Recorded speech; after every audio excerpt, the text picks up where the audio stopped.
Hello, ladies and gentlemen, boys and girls, children of all ages, cats and kittens, dogs and fucking puppies, wrestling fans all over the world, stuck at home. Welcome to another edition of the Wrestling Enthusiast Real Talk. I am Eric Peralta, otherwise known as the Wrestling Enthusiast. Today we take a look at some wrestling news, see what the hell is going to be happening. We're going to take a look at this week's editions of AEW Dynamite. We'll be talking about NXT as well, WWE NXT from this past Wednesday. Also, is Vince McMahon an actual jerk-off? We'll be finding out shortly because according to what I've heard, when he shut down the XFL, some guy named Oliver Luck is planning to file a lawsuit against this fucking crook. I mean, is Vince McMahon really actually a crook and a jerk-off? You know what my opinion is? I think so. So, with that in mind, let's take a look at what's been going on in the wrestling news. I will not be talking about COVID-19. I'll save that for a later time because everybody knows what the fuck is going on. This couple of states are trying to attempt to reopen the states. Georgia's one of them. Florida's one of them as they're opening beaches. I have a feeling that, something I was afraid of, that we might have some type of uprising here. People are losing their fucking patience. They want to go outside. They want to go drink some beers, have some fun, go bowling, play some football or watch some baseball games, having a cold beer, barbecue grilling, swimming pool parties, wrestling events, indie shows, and arena shows. Either that or jack a zoo monkey off. I have no idea. I don't know what they're planning on doing. But people are sick and tired of, they're obviously sick and tired of staying home. So, I'm staying home. I've been quarantining myself all my life, so I'm used to this shit. It's not really nothing out of the norm. And it's something that I've always been doing. I've been used to it, especially when you grow up in a family with that, where you grow up and you have little or no money. What else can you do? You can watch TV, you can play PlayStation or whatever, or Xbox, whatever console you got. Turn on the internet and watch the fucking TV. Either that or you're going to play with your prick. But anyway, so before we take a look at the news, let's take a look at the viewership numbers for this past week's episodes of AEW Dynamite and WWE NXT. This week's episode of WWE NXT did 665,000 viewers on the USA Network, which is down from the previous week's edition that did 692.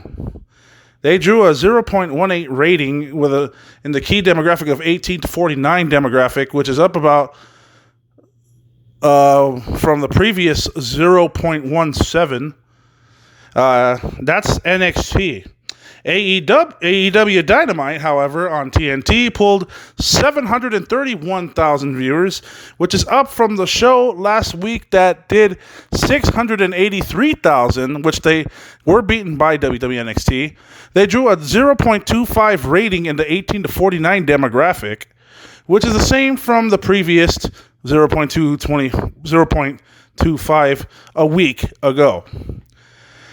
So they break the streak. NXT streak didn't last long, did it? Okay, so let's take a look at some of the news, and I'll go back to the AEW stuff and the NXT stuff in a little bit. We'll talk about the shows and talk about the episodes and the matches. We'll be talking about that in a little bit. We got an injury report here that's featuring updates on Keith Lee and Tony Nese. And it seems like Keith Lee suffered a bruised larynx from the attack by Damian Priest, which caused him to forfeit the match. And then Camp said that Lee is being monitored and will return to action very soon. Personally, in my opinion, I think that's more likely of a kayfabe type of injury line. It's probably a storyline type of injury. So it's pretty much nothing that's going to be, we're not going to be mentioned too much about. So personally, I mean, who gives a shit, right? All right. Tony Nese is also injured. He tweaked his forearm during a match with Kushida. Tony will take part in the Cruiserweight Championship round robin tournament, and he'll be scheduled to be in the match next week, and is expected to be 100%. And of course, those tweaked injuries, you don't want to have them, especially if you're getting some momentum going on in NXT. Same thing goes for a lot of the athletes over there in AEW Dynamite as well. So, yeah, injuries suck, no doubt about it. I mean, I felt bad for Io Shirai when she got that injury back in February, and she couldn't compete until late March. AEW President Tony Khan praises the Jacksonville Jaguar fans. As you couldn't know, he is the son of the owner of the Jacksonville Jaguars. AEW President Tony Khan also has duties with the NFL's Jacksonville Jaguars, as he commented on Thursday night's episode of NFL Draft. Actually, that's the Thursday night edition of the NFL Draft. I mean, I really don't give a fuck. I watched the NFL Draft a couple of times, and trust me, it is boring as shit. It's like watching two snails fuck. But anyway, Khan, who is a co-owner and the executive vice president of football administration and technology for the Jaguars, posted to Twitter saying that he and his father are working the NFL Draft from home. Obviously, the COVID-19 pandemic has made a lot of adjustments here for not only the upcoming NFL season. That's if we still have a season. So they made their picks, and one of their picks happened to be a cornerback, C.J. Henderson, who only allowed one career touchdown in single coverage at Florida. Seems like he has an impressive resume, but as most of the time, judging by how these fucking things work, I say it never really works out. I mean, I always ask myself, what the fuck is the point in having an NFL draft if half of these schmucks don't even make a career? And if they do, they probably won't have to wait till like 8, 9, or 10 years later. I mean, ask Alex Smith. Another news report here, an interesting one. WWE is reportedly using a chemical to fight the COVID-19 at the Performance Center. During the Thursday's G1 WWE earnings call, Triple H revealed that WWE is using a chemical to fight COVID-19 at the Performance Center in Orlando, Florida. WWE is reportedly working with Allied Bioscience and are using a spray. The spray coats all surfaces and lasts for 90 to 120 days. Surface Wise is the name of the chemical that they are using. It is an EPA registered surface coating, and it provides an invisible barrier to inhibit the growth of bacteria, fungi, mold, mildew, whatever, etc., and algae, which cause odor, staining, and discoloration.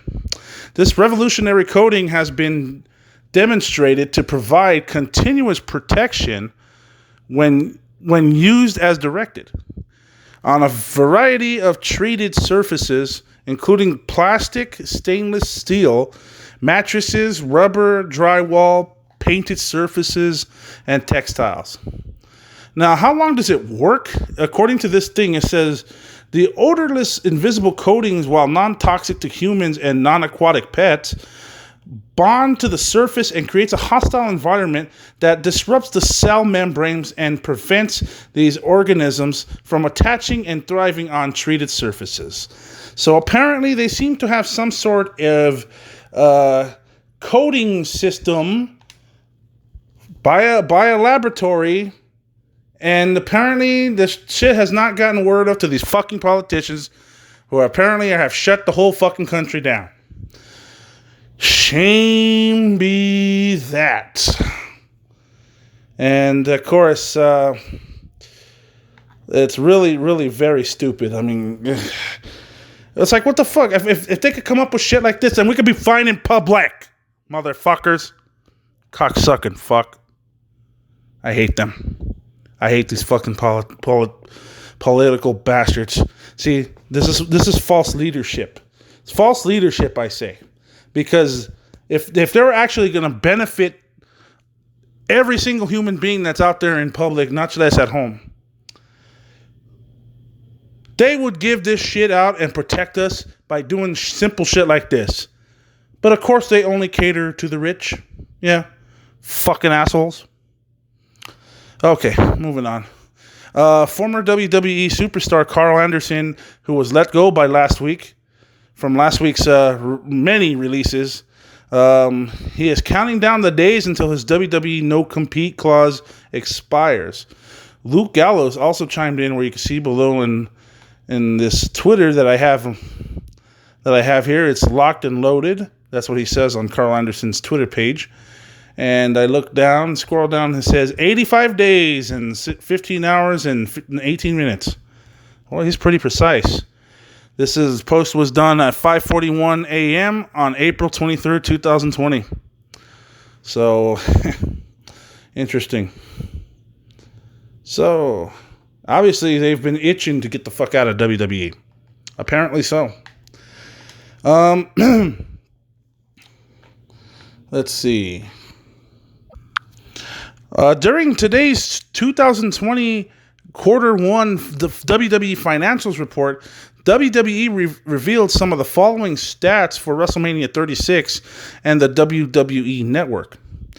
According to this report, WWE set WrestleMania week viewership records with more than 967 million video views across digital and social platforms, representing a 20% increase from the prior year. A record 46 million hours of content was consumed during the week, an increase of 28% from the prior year. WrestleMania, which was April 4th and 5th of this year, was the most social event in WWE history, with more than 13.8 million total social media interactions on Facebook, Instagram, and Twitter, up 57% versus last year's WrestleMania. Also, WWE Network's WrestleMania Weekend subscriber editions from Friday to Sunday were the highest in its history.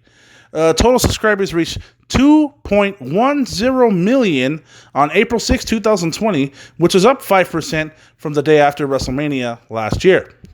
Also, WWE Network average paid subscribers were 1.46 million people, which is down 8%, consistent with the company's guidance. Now, I look at that. I have a question about this, and I want to know if these numbers are facts. I look at this, and then they say, I go back to this article, and then I look at it, and I say to myself, WWE set WrestleMania week viewership records with more than 967 million video views across digital and social platforms. What the fuck are they talking about? You know, and I seem to notice this. I'm starting to catch on about this type of shit. I seem to notice that WWE, and I notice this when I'm watching WWE program, and this even goes way back to a couple of years. I say this goes back to as far back as probably 2011, 2012, maybe. And they always have these Did You Know segments during episodes of Monday Night Raw and SmackDown. And I'm pretty sure they pop them up every now and then. They don't pop them up as much as I used to, but they seem to do it a lot during the PG era back in 2009 and 2010, which was fucking so stupid. But anyway, it was just another reason to water down the product and more, and have John Cena have an excuse to not make anyone over. So anyway, it just gets me fucking mad thinking about it. But so anyway, I noticed like back in 2011 or 2012, somewhere around there, they kept over-exaggerating about the WWE app. And then they kept saying, the WWE app, with over 500 million downloads, It is the most popular thing since Major League Baseball, National Basketball Association, NASCAR, and NFL combined. And I'm like, you can't be as popular as that, especially if you got a watered-down product.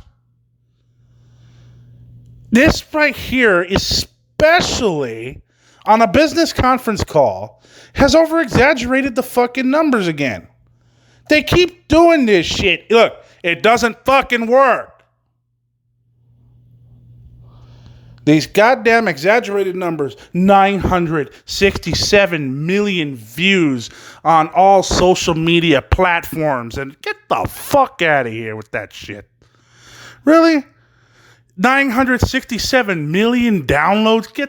Get fucking real. Man, this is just the dumbest exaggeration bullshit I've seen.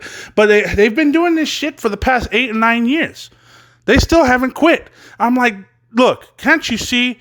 If you tell bullshit long enough, it becomes the truth. But then again, in this case, it doesn't. It's just over-exaggerated bullshit, which I'm pretty sure Vince McMahon is going to be fucking pushing. Because some people are gullible enough to buy shit. Look at, people are gullible enough to believe anything they're fucking told. Look at our fucking president we have. Look at the fucking ass clown they elected. Do you honestly think that this is a true number? That this is the most popular thing? I'll go outside. I'll ask my neighbor. Hi, sir. How you doing? Oh, I'm doing fine, sir. How's your day been going? I'm doing okay. I'm doing fine. Do you have the WWE app? Oh, what? Oh, there you go. Never mind. That just answered my question. So there you go. Stop exaggerating the fucking numbers. Pricks. Okay. There's one thing I would like to say about yourself.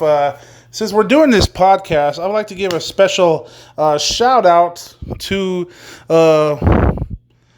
Dusty Vision TV. Dusty Vision TV is a new channel that's on YouTube. I suggest you subscribe to them and check them out.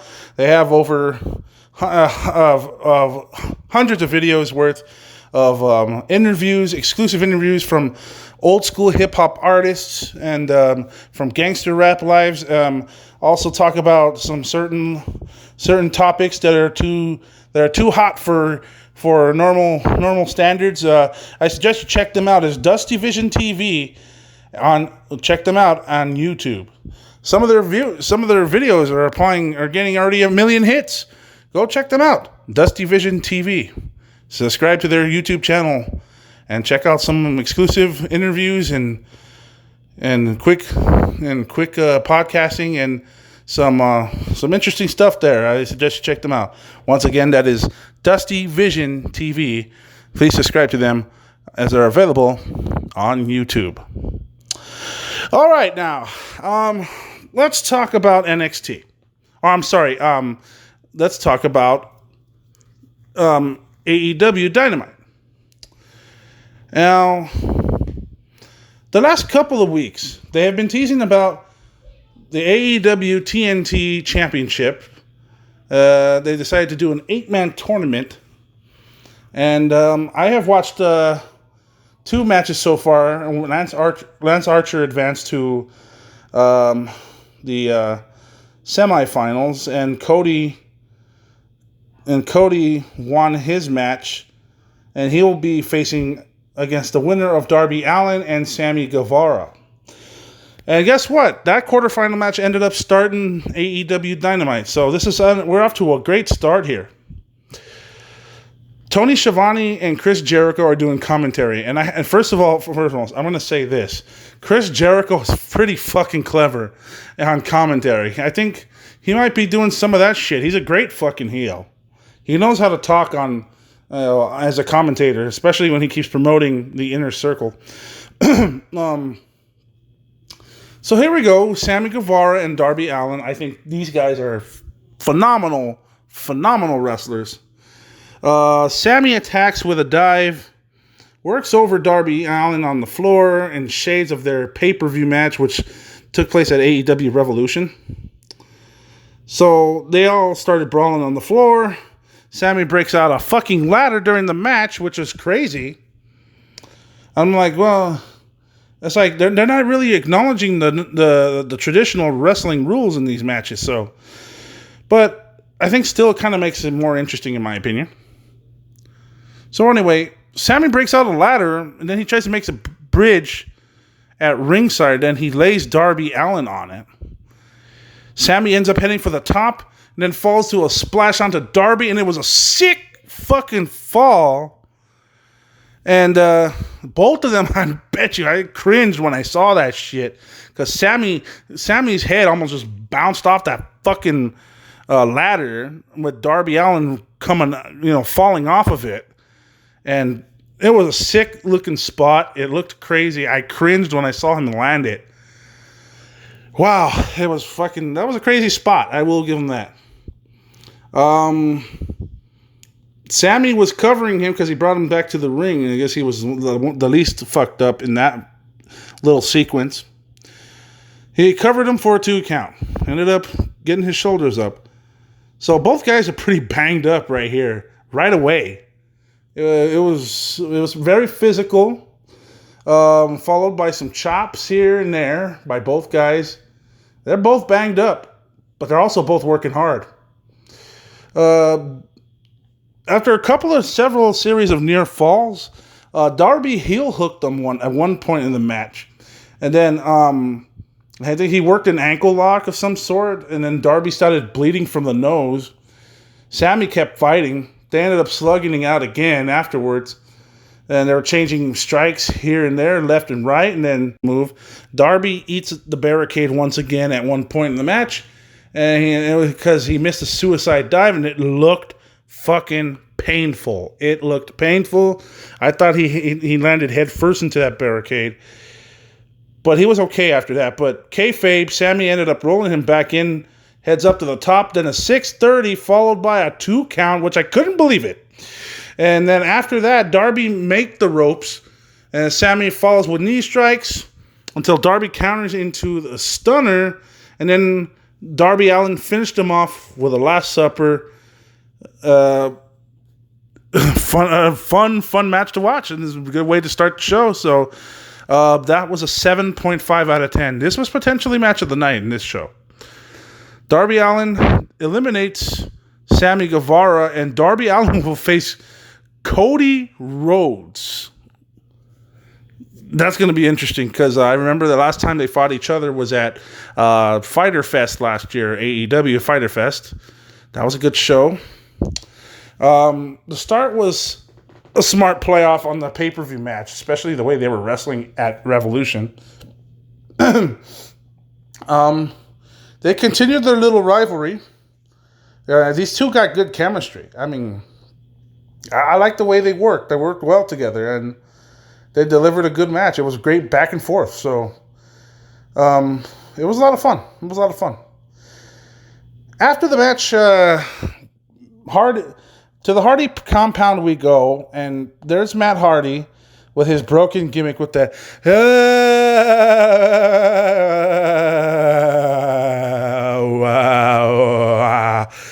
He was doing that shit. Talking shit about Jericho, talking shit about the Bubbly Bunch, and talking shit about Sammy, the Spanish God, that he called him out, yada, yada, yada. Wasn't that bad of a promo. And he said Jericho doesn't know how to handle his broken brilliance. Matt turns into a mortal Matt Hardy, which is more of himself. And he sounds like a regular Matt Hardy, which is, usually himself. So I kind of find that funny.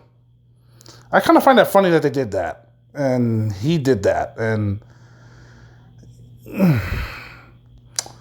I get a bit of deja vu with that sometimes because it's very interesting.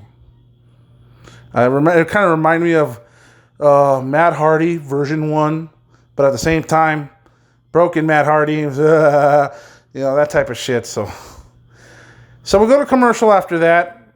After Jericho gets pissed off and starts ranting, we come back from commercial, and then Taz breaks down Kenny's Snapdragon and V trigger moves, and it was a nice little video. I mean, just in case if you are a new viewer. So it was pretty nice thing they did here. The next matchup was Kenny Omega against Alan Angels. I don't know if this is his first match here or the second. I have to double check on that, but I had never seen him before, but I know he was probably big in the indies, so I don't know. Here we go. Angels attacks with kicks, and then Kenny quickly grounds him, and Angels counters, and he backs up to his feet, and he follows with a tackle, picks up the pace, and then Kenny starts delivering chops, and then he fights off a Snapdragon, hits a senton, but then Kenny counters the second, and a near fall with a backbreaker. Kenny delivers chop strikes and works over Angel in the corner. Angels ended up fighting back with a lariat by Kenny, and Angel stuns him a little bit off the ropes, so he gives him a little bit of offense in. He hits the drop kick and covers for a near fall, 2 count. Ground and pound follows. He heads up to the top and misses the double stomp, but he hits an enziguri. Then all of a sudden the Snapdragon, and then the V trigger falls for a 2 count near fall. Then boom, hits a Doctor Bomb and V trigger, and then he finishes off Alan Angels as Kenny Omega gets an enjoyable outing, and he looked really good here. So I'm going to give him a 7 out of 10. I'll give him credit. It's not really a jobbers match, but it was a showcase. It was a showable matchup here, so I enjoyed it. It was good. After that, there was a little profile of Scorpio Sky, who, he broke down his tough road into professional wrestling, and I'm pretty sure it was something he wanted. His mom was always supportive. Suffered a severe back injury, recovered, got a lot of chances, but was never signed. He kept trying, knowing he may fail. In 2017, SCU was formed, and that was his big chance to be continued. So it kind of profiles, kind of like a little biography that tells a story here. They recapped Being the Elite 200 episodes, which was a lot of fun. By the way, Being the Elite videos, man, those are some interesting and fun videos to watch. And I will tell you, this is very funny. I suggest checking them out. Go to YouTube. Go to youtube.com or on the YouTube app. Type in Being the Elite. And check out all their episodes. I mean, there's a lot of fun episodes. Going all the way back from when they were in New Japan, all the way to when they're reaching here in AEW. So it's really fun to watch. I suggest you give it a watch. Especially with these interesting matchups that they come up with. A lot of fun. All right, next matchup. We have Orange Cassidy against Jimmy Havoc. Trent and Chuck are at ringside. Havoc ended up attacking right away, pummeling Cassidy. And you know how Cassidy is. He's very fucking nonchalant. Jimmy Havoc is the one that's probably producing most of the offense here in this match. I mean, but then again, I think that's his character, Orange Cassidy's characteristics and his gimmick. So, it just makes me laugh because this is how he fucking works. Cassidy gets eye poked, then he rolls him back in. He gets rolled in, starts targeting the hand and the arm, grounding Cassidy. Cassidy fires back because he fucking reacts when he has to. Havoc cuts him off with a running Death Valley driver.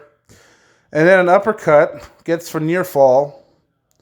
An armbar follows, but then Cassidy makes it to the ropes. Havoc goes back to the hand, follows with body shots, and puts Cassidy's hands in his pockets, and then delivers the strikes while he was at it. So that ended up firing up Cassidy because that ended up just pissing him off. So he hits a drop kick, follows with a suicide dive, and hits Cross back into the ring. The tornado DDT, and then connects for a near fall. Havoc fires back, and then they started working up at the top. And Cassidy just dumps him. Another splash, near fall. Havoc fires back, and then lights up Cassidy, and then Cassidy comes and counters into a Superman punch like maneuver. That'll make any Vince McMahon ass kisser jealous. Sorry, I like Roman Reigns too, but I mean as a person, but I mean let's be honest. Well, I don't know why he got pushed to the moon. But anyway, Ford distracts him. Penelope Ford tried to distract him. And Chuck tries to help, and then Kip Sabian ends up arriving and hits a dive out of nowhere. Ford tries to attack, and then Orange Cassidy ended up cradling Havoc for a win. Orange Cassidy wins this match. Very impressive. It was an enjoyable, solid match. 6.5 out of 10. But the Cassidy stuff plays better with a crowd, I think. I mean, it just wasn't the same without a crowd. So while we're at it, Havoc just laid out Cassidy post-match, and then they all started brawling, and they ended up fighting in the back, and they ended up walking away. Then we get an update from MJF, who is on Twitter. His last 2 cryptic posts, he was just saying that I have some major problems. I would have been able to perform in front of you. However, due to my serious issues, I unfortunately will not be performing in front of you tonight.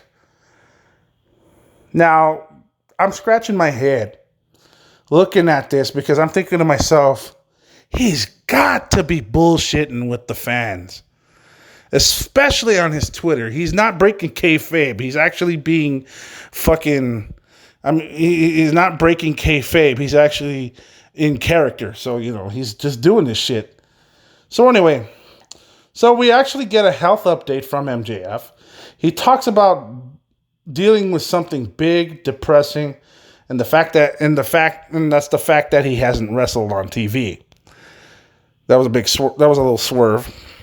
He hasn't been here because in his last appearance he suffered a serious injury while throwing his cash a hangnail. I'm going to say it again. MJF's most serious injury was a hangnail. But he gambled through to the end of the show, and it became life-threatening. But he will rise from the ashes, and he will win the AEW World Title.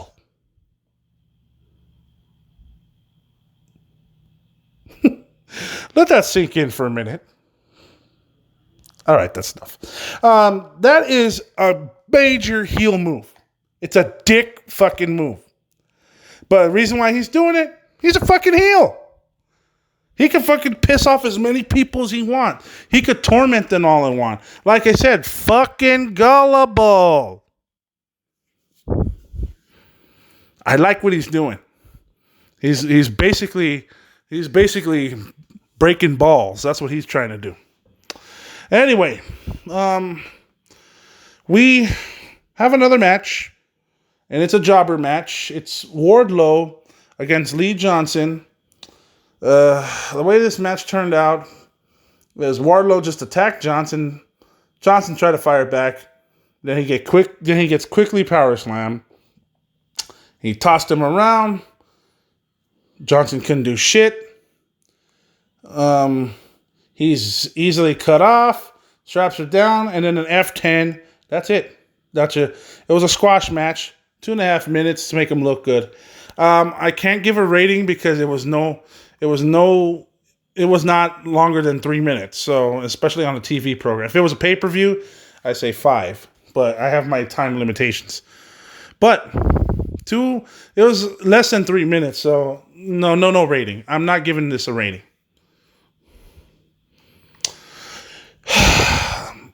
Next segment we have is someone drinking as they keep getting bad news. Then they start searching online and find the Dark Order and ask for help. Brody Lee then arrives. He meets the Mystery Man.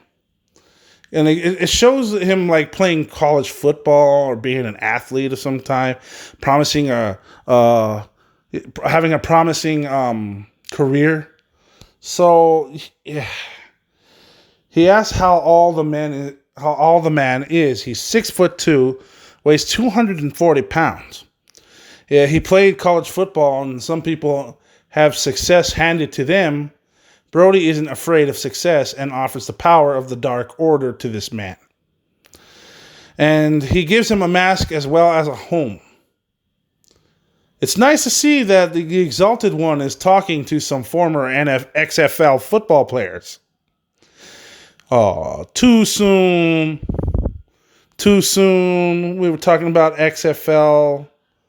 No, that's on our main event segment. I'll talk about that in a bit. But nonetheless, the Exalted One himself, Brody Lee, participates in the match against Justin Law. It's another squash. Lee just took over right away, and he just kept pummeling poor Law.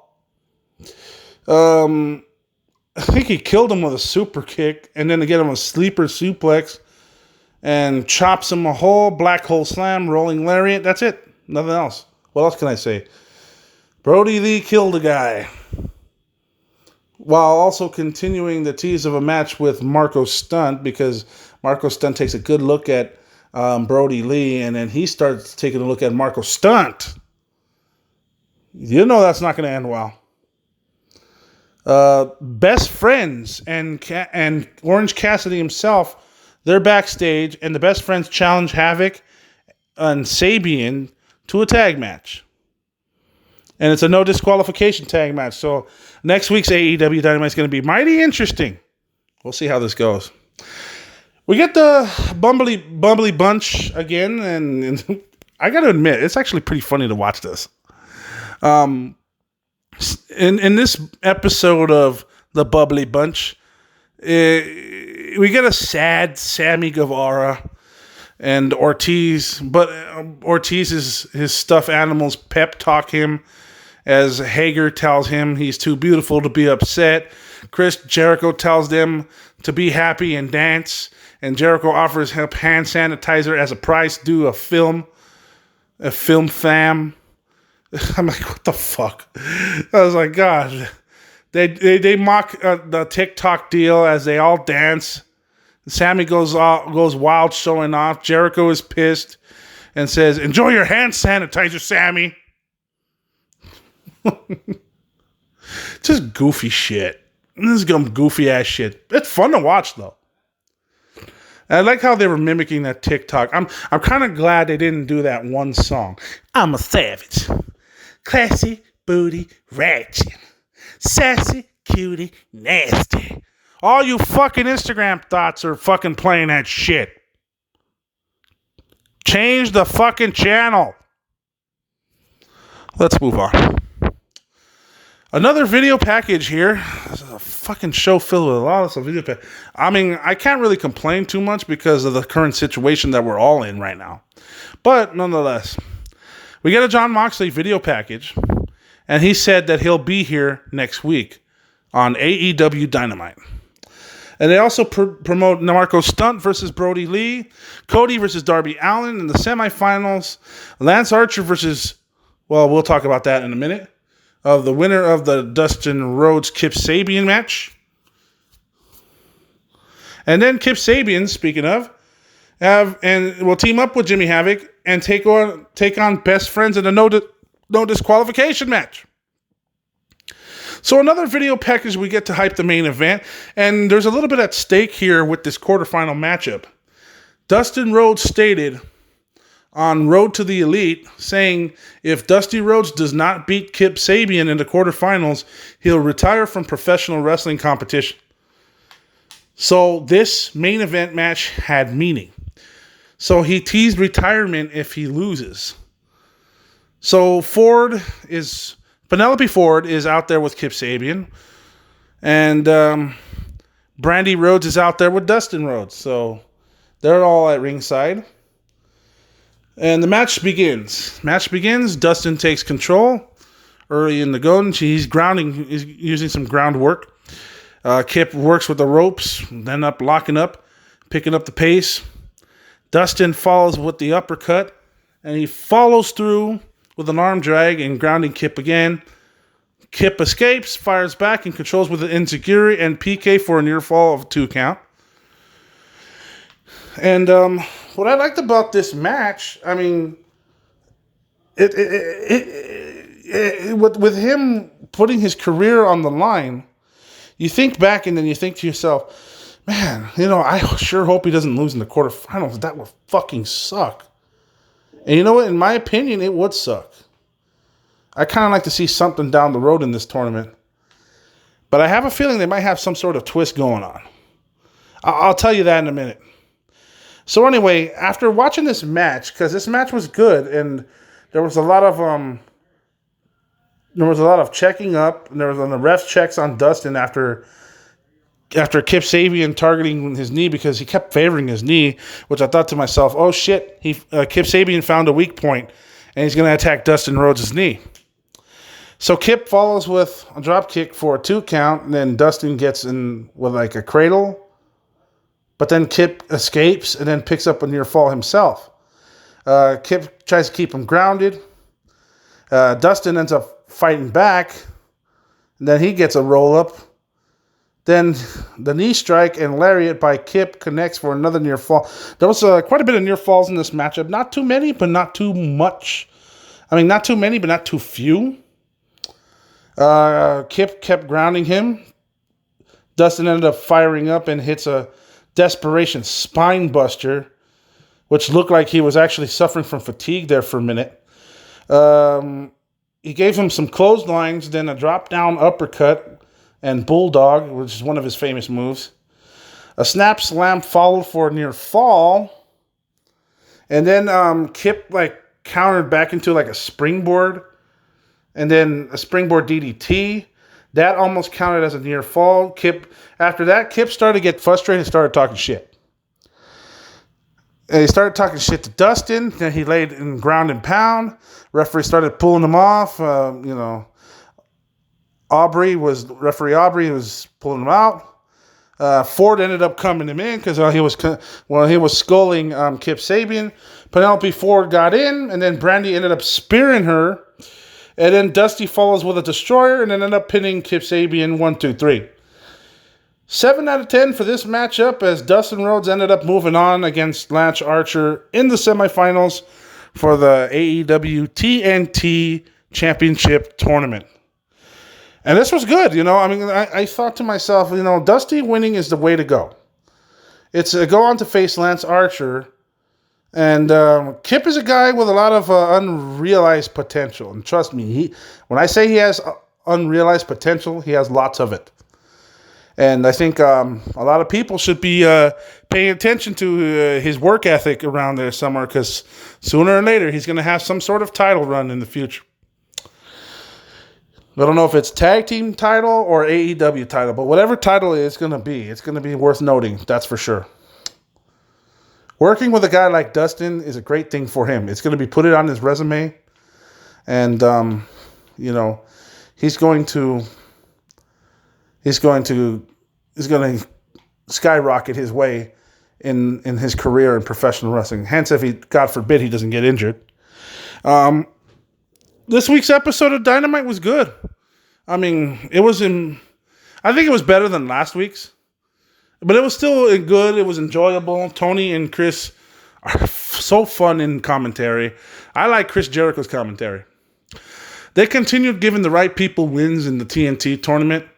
And then they set up next week's show nicely. So I'm definitely going to look forward to next week's AEW Dynamite. All right. Before I begin with the NXT review from this week's episode, I also want to give another special shout out to the Mcmahon podcast. Go listen to him on Spotify or wherever podcasts are available. And he's definitely a cool guy. He's a beer drinker, beer connoisseur. He tastes different types of beers. He also has special guests come up to his show, and they talk about lifestyles and how it is in the streets and living up funny things. Not everything is unfiltered. And there's no filters in this show nor in Mega Man Podcast. Available at Spotify or wherever it is you find your favorite podcast in. Check them out. The Mega Man Podcast. Available on Spotify, Apple Music, or wherever it is you find your podcast. Okay, now the NXT episode this week. They had a similar situation involving a championship tournament. And what I'm talking about is the NXT Cruiserweight Championship Tournament. It is for the title is interim due to the fact that Jordan Devlin is stuck in Ireland and he is not able to make it to the United States. So therefore, in that retrospect, there will be an interim Cruiserweight champion in the meantime. But first things first. We start the show off with a tag team women's match. Dakota Kai and Raquel Gonzalez taking on Shotzi Blackheart and Tegan Nox. I like Shotzi Blackheart. I think she's really cool. I've seen some of her matches on the indies, whether it's Evolve or AML Wrestling or any type of different wrestling promotions, and trust me, she is a lot of fun to watch. She's not afraid to take risks either, so she's definitely one to look forward to in the future. She's crazy, but she's fun. She's fun to watch. Tegan Nox is very poetic, and she's very talented. It's like she shows aggression in some of her matches, she's making the matches very interesting. So I keep an eye on her as well. This women's division is definitely stacked in NXT. Dakota Kai, I'm a fan of her too. She's been ever since when she was teaming up at one point with Io Shirai and Kairi Sane at one time, but she suffered an ACL injury and she was out for almost 9 fucking months. That's a shame because they had something going on. They were trying to fight against Shayna Baszler and the horsewomen of MMA. And they had something going on. That would have been a nice little program. That would have been a lot of fun to watch. But, oh well, shit happens from time to time. Anyway, so Raquel Gonzalez. Oh, I forgot to mention about Raquel Gonzalez. She has been an up-and-coming in developmental. And she's just tall and she's intimidating, like, and she's very good. She's got strength, and that's something that you don't see too much of that in the women's division. However, I see that quality, that type of quality in Raquel Gonzalez. So she's tall, so she could literally fuck up her opponents, and that's And of course, with her going on as the bodyguard for Dakota Kai, so interesting mix, especially ever since Dakota Kai got turned heel. So it's just an interesting mix-up of how they both associate. So here we go. Shotzi Blackheart and Tegan Nox, they have control of this matchup in the beginning, and when Dakota Kai started coming in, this whole match just started taking over. They started coming in with Tegan Nox tagging in. Then they ended up dumping Gonzalez in the beginning. Shotzi was following up with a dive to the floor. She was telling you that's that risk-taking mentality going on. So she's very, very talented. Gonzalez has some heat on Shotzi. Then Kai tags in, Dakota Kai. And she double teams her for a 2 count. Kai misses with a running boot, but then Shotzi tags in Tegan. And then Gonzalez joins her. And then she jumps in. And then Nox followed with chops, clotheslines, and a headbutt. But Gonzalez misses a charge. Nox followed in with an enziguri, but then ends up getting cut off with a fallaway slam. Shotzi came in, flies in with the seated senton for a near fall. However, it starts breaking down. All 4 competitors are fighting each other, but then Gonzalez ended up chokeslamming Shotzi for the win, and she could do a straight-out chokeslam. Very impressive. But It was a win for Dakota Kai and Raquel Gonzalez. I think this was set up from last week. It was smart to book as Raquel and Shotzi have history working together with Evolve, especially in the Indies. They've fought each other before, so I'm pretty sure, I'm pretty sure they must have pitched an idea for Triple H saying, hey, me and Raquel Gonzalez, when we had a thing going on where in the independent scene, we started fighting each other. We got into no DQ type matches and stuff. And we have some sort of rivalry going on. So let's do something right here at NXT. And I'm pretty sure Triple H, not Vince. Vince is an asshole. I'll get to that in a little bit. But Triple H had a more straight mindset and said, that might be a good idea. Let's go ahead and let's see and work a program and see how you two go. So this is what's basically happening. So while Knox and Kai are still fighting each other anyway, so they had a rivalry going on with each other too. So this is a solid opener. Very solid. It's pretty good, actually. So 7 out of 10. That was my rating. Next, we get a highlight of the sad video from Twitter of Drake Maverick, and it's just funny how God. Okay, constructive criticism coming right your way. Okay, first of all, Tom Phillips, Byron Saxton. The way you advertise this is that this was a video. This is a video that has caught the WWE world's attention, and it's the sad video of Drake Maverick, emotional to the fact that he's getting released from his contract. That these 3 upcoming matches could be the last ones of his career. Why is this unbelievable? That's fucking terrible. It's terrible that he's fucking going through this emotion. You don't fuck with fucking people's feelings this way. Who fucking told him to say that? I'd like to know what producer on the headset told him that this is some unbelievable, it got everyone's attention. Yes, it did, but not for excitement purposes. It's for emotional purposes. Someone in the production truck needs to get punched in the fucking back of the head for that. That's fucking stupid. But anyway, I ain't gonna be hating because this fact that he has 3 more matches with the WWE. I mean, he might go back as Rockstar Spud. Who knows? I don't know. But come on, don't fuck with someone's emotions. Are you fucking stupid? Anyway, so while that's been going on, while I'm watching that shit, and he watches himself advertise as he wants to go out as the Cruiserweight Champion. So everyone's obviously cheering for him. So the next match is Drake Maverick, and this is an interim NXT Cruiserweight Championship Tournament match. This is the first match of Group B, I believe. Something like that. Group A or Group B. I think it's Group A. But anyway, regardless of what you say, it's Drake Maverick taking on Jake Atlas. And like I said before, I have met Jake Atlas before. He's one of the most talented and most respectable guys I've ever seen.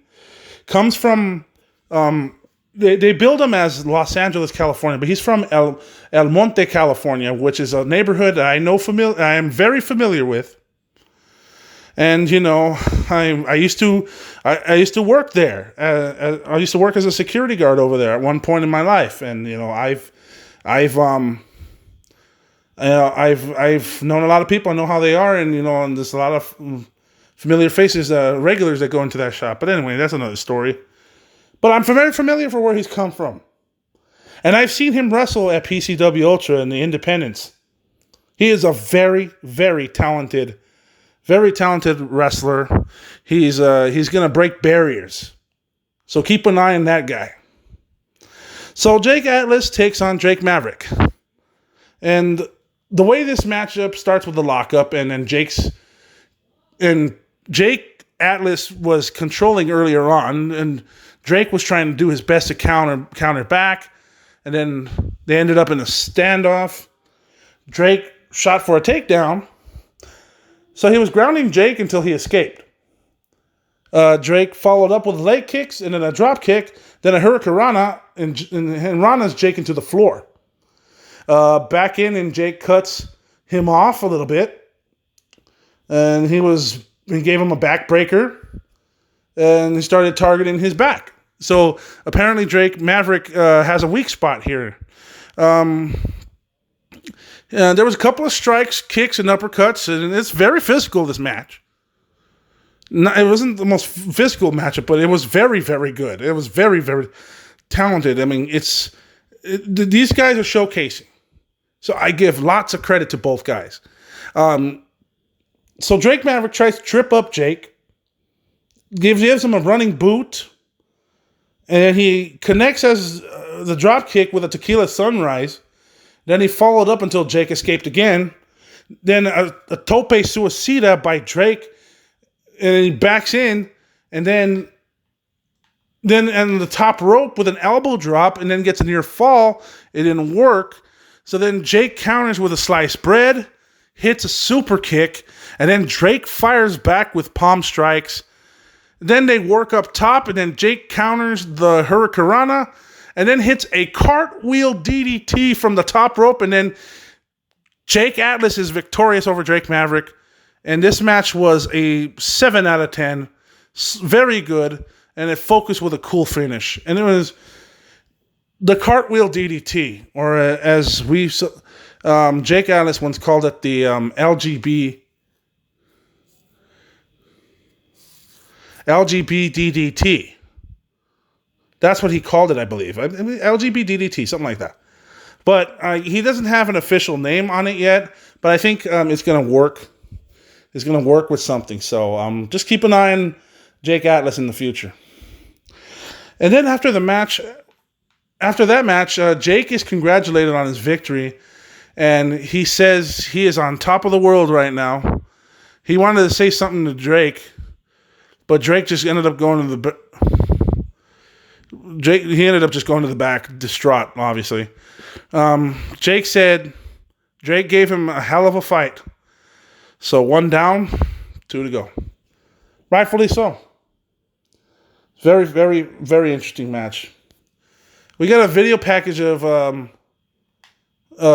Keith Lee, and then Damian Priest says he does not care about Keith's family or his journey. Uh-oh. All he cares about is the North American Championship. So this is basically just promoting the rivalry between Keith Lee and Damian Priest. Now,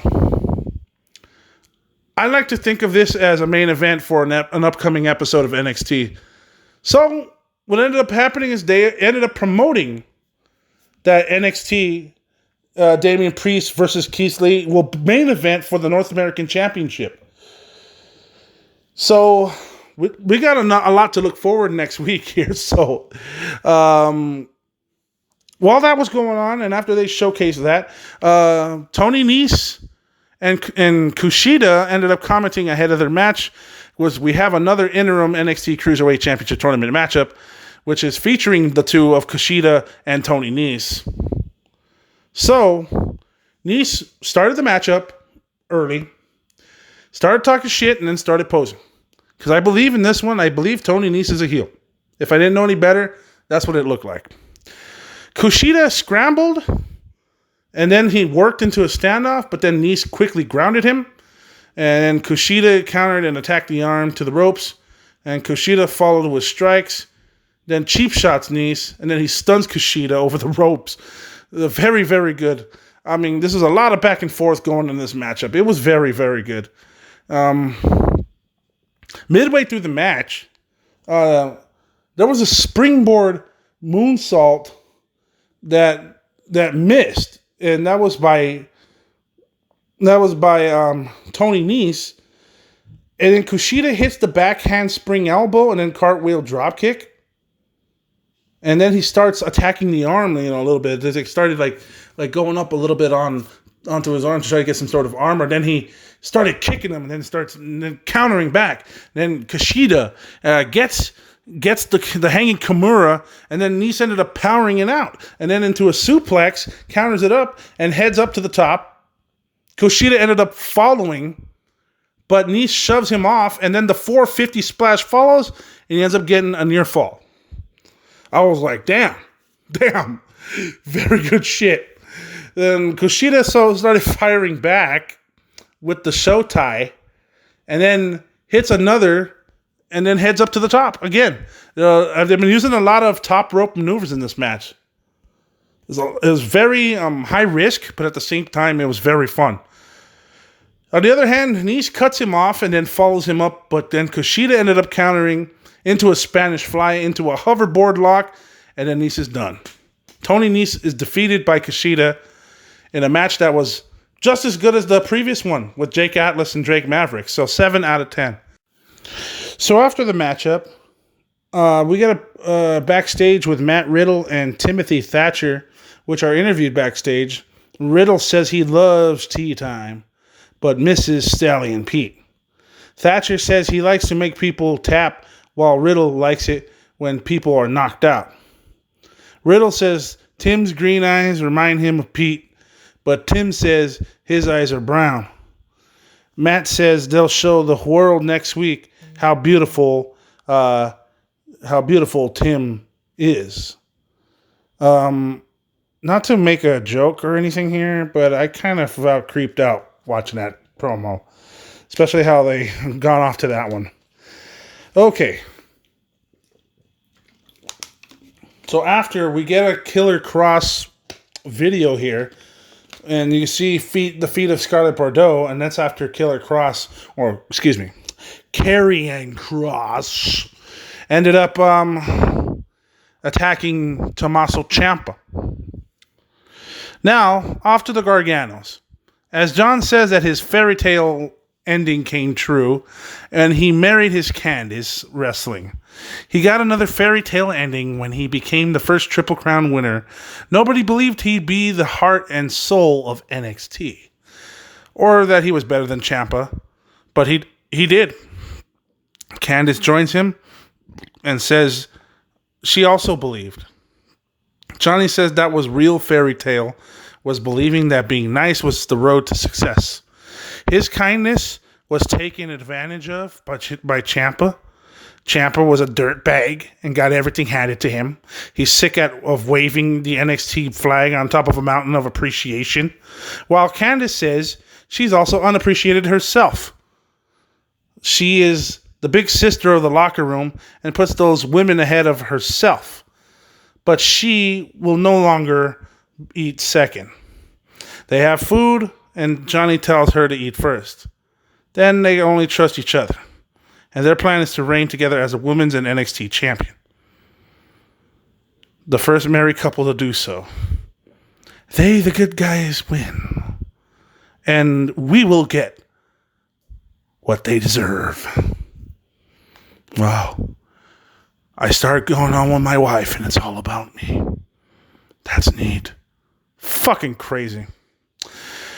And we got another video package featuring Io Shirai discussing why she has been waiting so long to face Charlotte.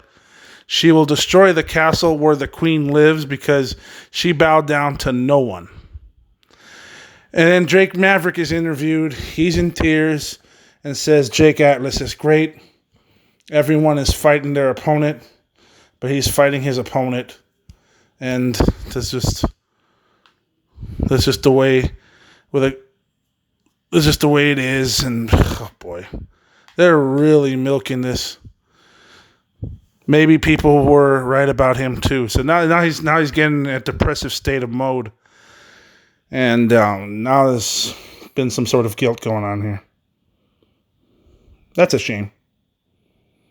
But you know what? At least it's playing it off pretty good. So I give him credit.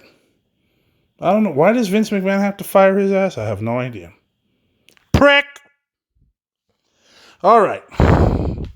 So, the next match we have is Mia Yim. Mia Yim taking on Jessie Camilla. And the interesting thing is, I've seen Jessie Camilla wrestle before. I went to an NXT live event in Riverside, California, and she was featured in a match when she was teaming up with Dakota Kai. This was before Raquel Gonzalez started showing up, and she took on Tegan Nox and Candice LeRae of all people. So this was definitely interesting. So Jessie Camilla takes on Mia Yim, and in this matchup, it was very good. I will give credit to where credit is due for Mia. She's also a SoCal. She's also a SoCal local resident, Fontana, California. So I'm cheering for her. So anyway, the lockup starts up in this match, and then Yim takes her to the corner as Camilla fires her back, and then she gets tackled by Yim. Camilla then falls with another tackle. Then Yim falls with another, delivers kicks, and covers with a 2 count.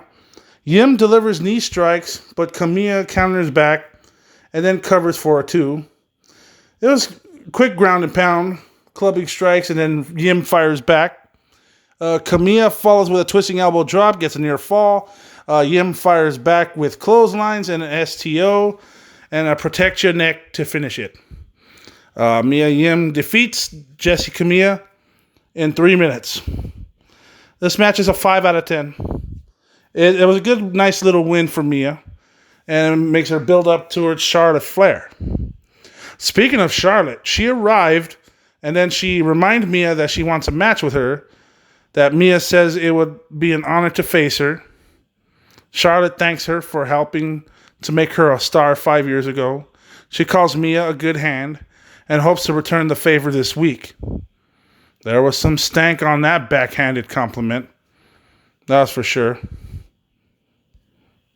And like I said, I ain't hating on Charlotte. She does pretty well. Does pretty well for a heel, that is. After that, we get a Chelsea Green doing a bikini shoot. She's doing the photo shoot, and then Robert Stone is cutting a promo by poolside and then putting over Chelsea Green as a megastar and then call her the face of the women's division. No woman in the division, even Rhea Ripley, has her combination of beauty, brains, and skills. So Rhea will kill her soon. Wow. She's going to kill her? Well, figuratively speaking, of course. Figuratively fucking speaking. Don't get your panties in a bunch, people. She ain't going to kill her. She's just going to beat the shit out of her. Or at least they're going to beat the shit out of each other. So that's what I want to watch in my wrestling matches. The final NXT Cruiserweight Championship Tournament matchup for the interim title. Jack Gallagher takes on El Hijo de Fantasma. So El Hijo de Fantasma gets his debut right here on NXT. And they ended up trading punches and then circle, and then the Fantasma does some groundwork and does a couple of things here. Jack ended up countering with that British stomp style that he has. He started working the arm, grabs at the mask a little bit, picks up the pace. Fantasma gets a drop kick in, gets near fall right away. He dumped Fantasma and then worked him over on the floor. Then he gave some uppercuts with some strikes. Fantasma hits an enziguri. He dumps Jack, then follows with a plancha. Then we go to commercial break. After the break, Jack fires away with kicks, then throws him back in, gets a cover for a 2 count. Jack grounds up and has some ground wrestling. Then attacks the arm. Fantasma fires back slowly. And then clotheslines. And then Jack fires back. So it was like kind of about a bunch of counters back and forth. Fantasma countered once again into a super kick, which followed by a tope suicida. And then back in, and then Fantasma followed with strikes. And it was a little back and forth. I mean, fun. Very fun. Jack missed the gentleman's drop kick. Then Fantasma hits the thrill off the hunt for the win. That's what he calls his maneuver. Another 7 out of 10. And I will say this. All these cruiserweight matches have been 7 out of 10. I am impressed. Don't get me wrong. Do not get me wrong. Then we have an advertisement for next week as Hijo de Fantasma wins and defeats Jack Gallagher. So he's 1-0 now. Charlotte versus Mia Yim next week, along with Damian Priest versus Keith Lee for the North American title. So 2 big matches next week. And while all this is going on, they showed off during the commercial break that the Lucha Ninjas tried to kidnap El Hijo de Fantasma. I know they kidnapped Joaquin Wilde and some other guy. So obviously he's innocent. So he tried to fight them off. So the main event time. Velveteen Dream taking on Keith Lee and Adam Cole and Roderick Strong of the Undisputed Era. Bobby Fish is at ringside. And Undisputed Era start the match. They ended up brawling. Dream ended up chasing Fish away from the referee. Tosses Fish out. Then while they were at it, when that was going on, Damian Priest comes in out of nowhere and then took out Keith Lee with a nightstick. And now they said that he couldn't continue. So they ended up taking him to the back.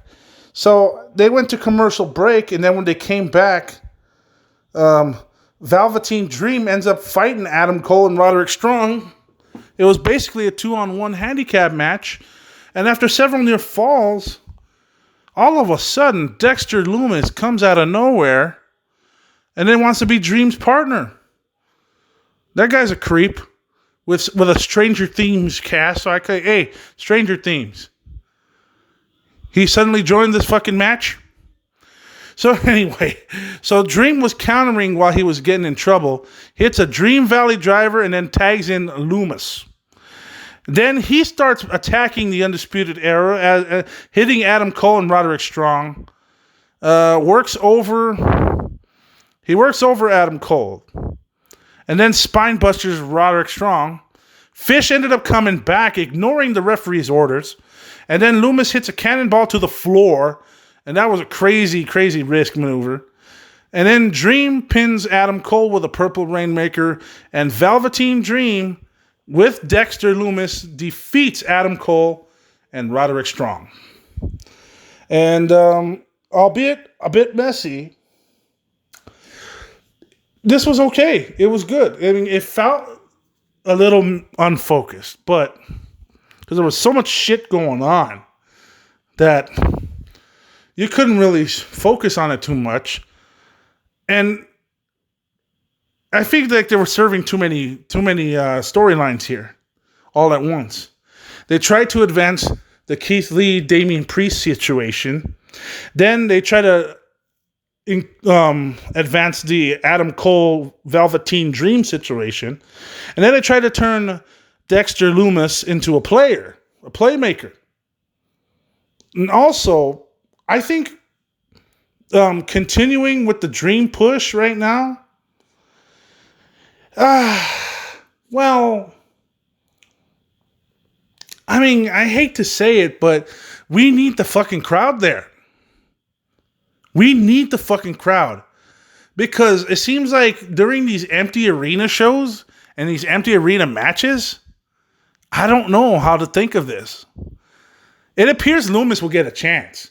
But I am personally far from sold on him. But he's going to get his chance. I'm pretty sure. So, 6 out of 10. Not bad, though. So, my final verdict on this one, I gave the show about a 7 out of 10, just like Dynamite. If I didn't get the show rating for Dynamite, this is it. 7 out of 10 for Dynamite, 7 out of 10 for NXT. Split tie. I thought this week's NXT was good overall. I enjoyed it very much. It had good focus on the Cruiserweight tournament, which I loved. Just like the way Dynamite had the TNT tournament, which I loved. And they are positioning people in seemingly the right spots, along with some high-quality video packages showcasing the rest of the talent. And again, like I said last week, I think the show is getting back to a simpler but more focused layout where it used to really thrive. So I've had a lot of fun with these two shows, and I think, and as far as like picking a winner between the two, I mean, I really don't know. I really don't know too much about that. So it's kind of a pick-em. It's 50-50 booking for both shows. So I can say it's a proverbial tie. That's not NXT. It's not AEW. I think it's a tie. And that's what I thought about both shows. So I thought about that. So kudos to both companies. I will grant them that. Okay, I wanted to close the program. Well, you know me. If you've been listening to all 5 of my podcasts, congratulations. But if you guys have listened to me for the first time, I suggest you guys listen from the first episode all the way to this episode, which is episode 6. Probably be out by the 24th, if not the 25th, depending on how my computer works. But anyway, usually I end the last couple of episodes, I've ended with a rant. And I've ended with some anger into my rants, depending on the subject that's at hand, especially with the troubles that we're facing today. I couldn't really think of anything much because I've been talking about the fucking coronavirus. It's a fucking problem. It's a nuisance, and it's spread. And the reason why we're in a pandemic is because a whole bunch of leaders from a couple of countries, not just the United States. I'm talking about China, Italy, France, Spain, and currently the UK right now as well, because these fucking governments apparently have not been taking as much responsibility as screen testing everybody that's tested positive or negative for coronavirus. And apparently I get pissed off at the fucking scientists too, because they haven't produced a fucking vaccine yet to ease this issue and to solve this problem.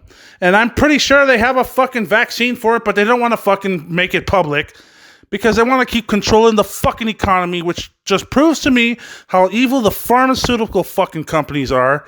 And fuck this Dr. Anthony Fauci too. He's another piece of shit. But we've been talking about that for the past couple of weeks. So I'm going to talk about something else. This time, we're on the subject of coronavirus, but we're going to discuss it a little differently. It's Vince McMahon. That's who I wanted to talk about. I don't know if you live, in case you've been living under a fucking rock, or if you're from England. I have an English listener that listens to me. So hey, well, welcome again. Thank you for listening to my podcast. Hopefully, as soon as I get something going on here, I'm gonna spread the word to these podcasts. So, anyway, so I'm gonna start talking about Vince McMahon and the amount of legal trouble that he is going through right now, especially declaring the XFL bankrupt, and of course, screwing a whole lot of fucking people right now. So, I don't know if you don't know about this, but of course the TMZ, which I don't like them as a news source, but I'll have to get what I get. So TMZ reported that Oliver Luck, who was the commissioner of the XFL, is planning on suing Vince McMahon for wrongful termination. And this is what the article said and states. 2 weeks ago, McMahon had to pull the plug on the XFL, with the football reboot going belly up after being shut down because of the coronavirus pandemic. This time it wasn't no fault of his own. The news isn't much better for McMahon's wrestling operation in the WWE, despite that Florida Governor Ron DeSantis, another stupid fuck, declared that WWE is an essential business. 6 days later, McMahon had to slash salaries and payroll. The cuts included furloughs as well as the release of 5 wrestlers. Making matters worse, Yahoo Sports reported on a couple of days back that an anonymous WWE employee voiced safety concerns regarding the company's taped shows from the Orange County of Florida Board of County Commissioners. So Chase basically tried to snitch on Vince McMahon. According to the report, the employee goes by the name of John, quote, and I quote, a submitted statement from the board. My employer, World Wrestling Entertainment, aka WWE, is forcing me to work the TV tapings for its weekly shows despite home orders for coronavirus. I am unable to speak out as I need this job, and I know I will be fired if I approach my higher-ups. Despite sanitary precautions, we cannot maintain social distancing and have to touch other people. I request the government to shut down these tapings and enforce the stay-at-home orders so my colleagues and I may follow social distancing rules without fear or repercussions of losing our jobs. So, basically, because this is not the first controversy that has been going on with Vince McMahon. Vince McMahon apparently has brown-nosed jobbers, brown-nosed people that apparently struck a keen eye to them, and because of those brown-nosers out there, he pushes them to the fucking moon. And then, of course, that's just recent years. Recent, and it's too fucking obvious. That's why wrestling fans keep fucking saying, just fucking step the fuck down. Last year, he introduced the wild card rule. Of course, we have a brand extension, but of course, the new wild card rule will take an effect, and of course, it'll have 4 superstars from Raw go to SmackDown, and 4 superstars from SmackDown go to Raw. It's the most ingenious thing I've ever heard of. It's the most creative thing ever. I'm a genius, it's a very genius thing. The wild card rule, it's really good. Fuck the wild card rule, Vince, you fucking prick. Okay, that's not one problem. There's another problem. He wanted to push PG era mentality to the audience. He treats them like they're fucking 5 years old. He fucking thinks that the crowd is ignorant. And it's my way or the highway, pal.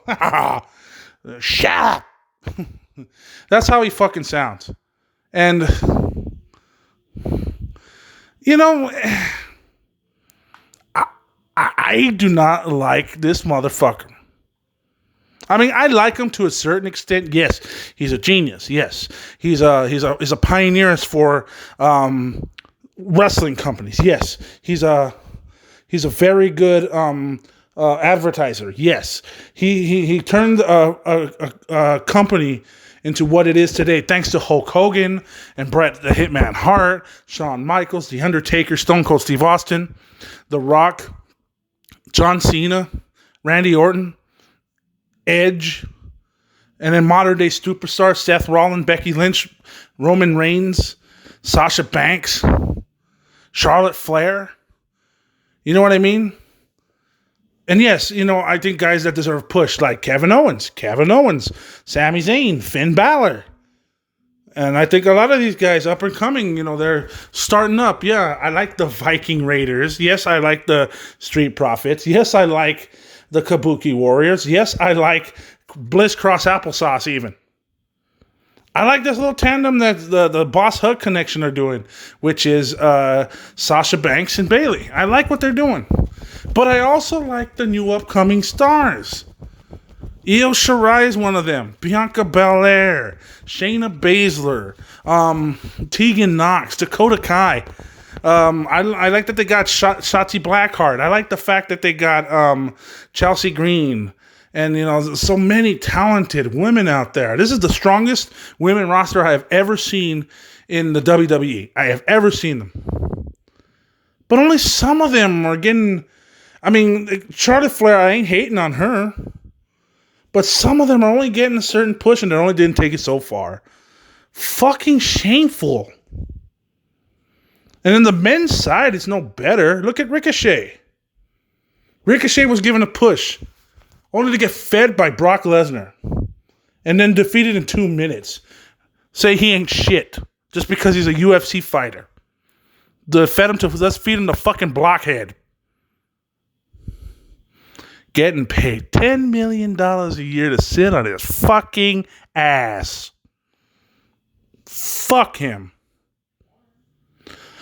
Now, as far as these other guys chasing the 24/7 time, I got to admit, R-Truth does belong in that fucking category because he is fucking hilarious. I mean, downright funny.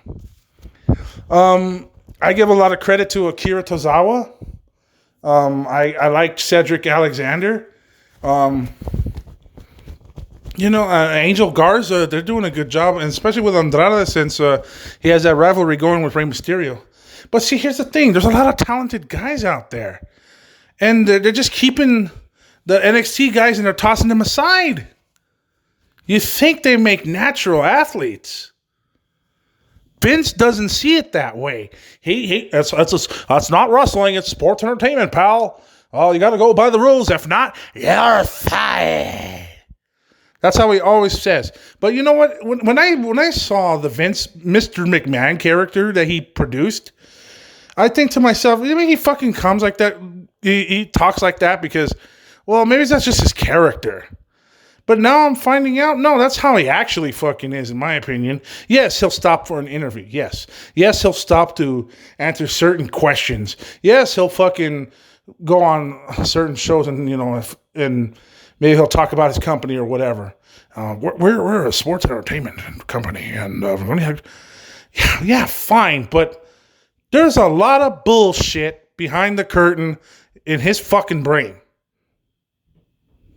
He's a senile fuck that can't get in with the modern times, and he is clearly out of fucking touch. If you want to know what I'm talking about, let's see. Because he thinks that getting some wrestling Hall of Famers and legends and putting them over the new stars such as Bray Wyatt and any other superstar that's out there.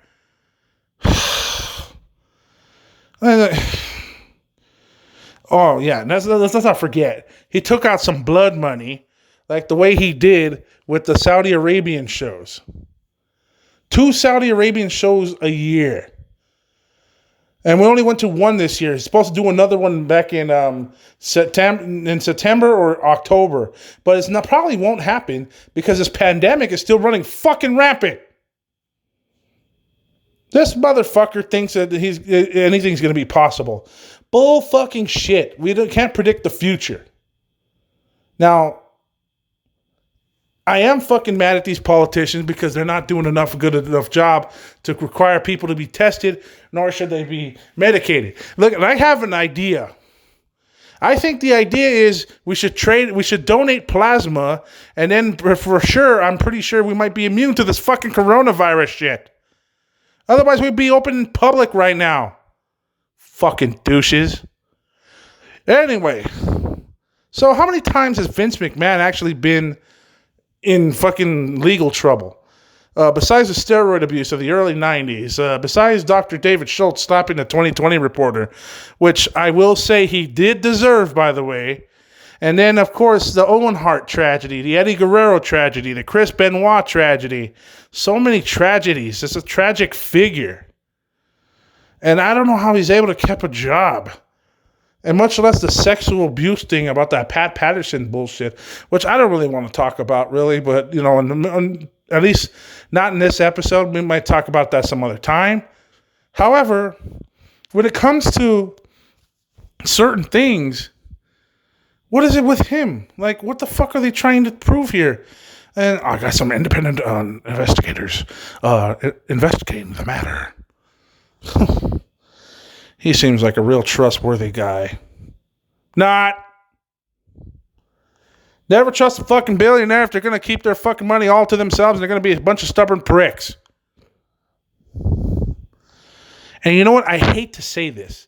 I really hate to fucking say this. But to be honest with you, I really cannot wait until this motherfucker steps down or croaks. That's how this company is going to be better. Unfortunately. And here's how it's going to work. After he steps down or steps out of life, the one that's probably going to take over is either Stephanie McMahon or it's going to be Triple H, Paul Levesque. Either one. It's going to be either one. They're going to take over the realms. And the way that Triple H is running NXT, he's doing a far better job than the way Vince McMahon is handling Raw or SmackDown. Because he acts like a fucking clown. So, the way he's running NXT, Triple H is running NXT, he's doing a much better job. And it shows because a lot of people are giving in to the NXT show and they like what they see sometimes. So, good wrestling, great wrestling, athletes doing some incredible moves.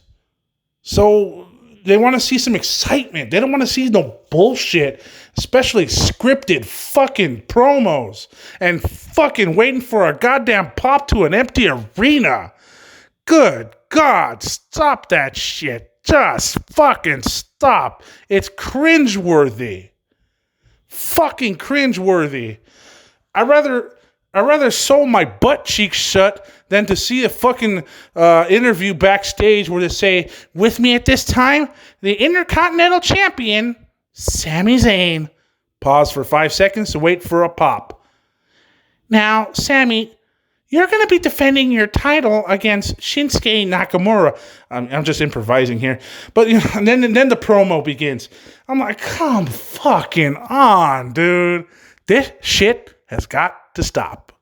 This shit has got to stop. There ain't going to be no pop. Why expect one? You know what you need a pop? A pop in your fucking head. A pop in your fucking balls. That's what you fucking need. Well, now that we're having some enjoyment here along with Vince McMahon, so is Vince McMahon really a crook? I say yes, he is a fucking crook. He's a fucking piece of shit in my eyes because I think he likes to keep... He'll do anything he can. Anything that doesn't work, he acts like a fucking man-child over it. And now this Oliver Luck guy is going to sue him for whatever money he has. He's going to sue him, I'm pretty sure, for his rest of his $18 million out of his $20 million contract. He's probably going to have to give it to him. He's fucked a lot of people over in this XFL deal. And roster cuts definitely did not do him any favors. Fuck this guy. I hope he fucking quits to a point where he has to resign from the WWE. And if he gives it to Triple H or Stephanie McMahon, then that's good. Maybe they can finally get rid of that toothpaste fucknut fucking Kevin Dunn. Fuck you, you fucking turd face and fuck nugget squirrel looking brick. Well, that pretty much sums up my episode today, doesn't it? So next week I might review some independent show. And we might actually, you know what, come to think about it, there was a show I was going to watch. I plan on watching. I watched the first night of Impact Rebellion. Next week will be the second night on next Tuesday. So I'll review those shows. Word has it that there might not be no Tessa Blanchard, but that's what sucks. But, let's find out. Next week, I will review both nights of Impact Wrestling's Rebellion. And that seems to be the only pay-per-view outside of AEW and WWE that's going on in the world. Even though it's no crowd, we'll check it out. And I'll be gladly be able to check it out as well. So, we'll review Impact Wrestling's Rebellion next week. So until then, for all you fuckers that are staying at home and in quarantine, and hopefully fucking Vince McMahon... Hopefully to bring a step stool and buy some rope from Walmart. Hopefully getting ready to hang himself in front of the fucking head ceiling.